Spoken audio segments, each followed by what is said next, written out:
Hello and welcome to part 2 of CSS and Introduction.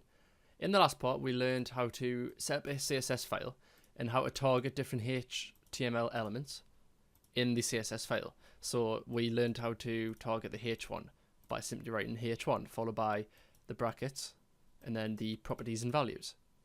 But what happens if we added another H1 under the already existing H1, and I'm going to put some text in here, it doesn't matter what, I'm another H1. If I save that and I come to my browser and I refresh, you'll see that they both get the same styling. But how would I go about making it so only the first one gets the styling and this one is a normal H1?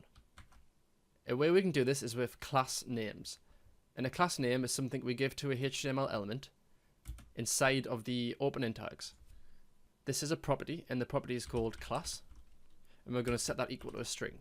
Now this string can be anything you want, so I'm just going to call mine header for now. Save it.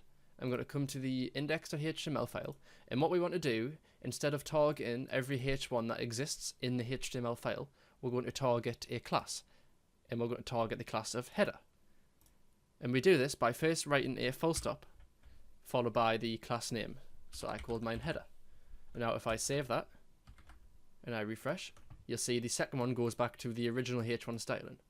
So this can be very useful when we want certain elements in our HTML to have a certain style, but other elements of the same type to have a different styling. So we could give this H1 another class and call this small header.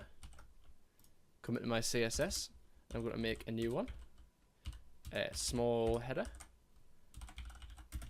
and we'll give this a color of green and a font size of 10 pixels, which will be really small. So I've saved both of them and I'll refresh, and you can see it takes the styling that was specified for that class. Another way we can target different HTML elements is with an ID. Now an ID is the same kind of thing as a class.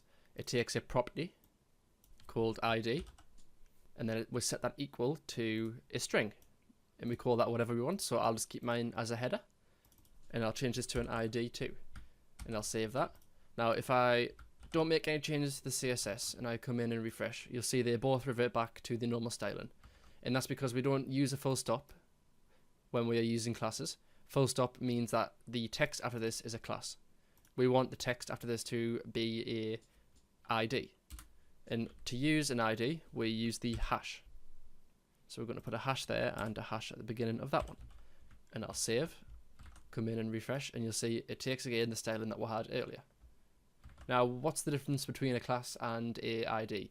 They seem very similar right now. We only want to use an ID to specify a unique style, so I would not call this a header and this a header. Now it won't actually make a difference. If I do come in and do that and refresh, you'll see they both keep the same styling.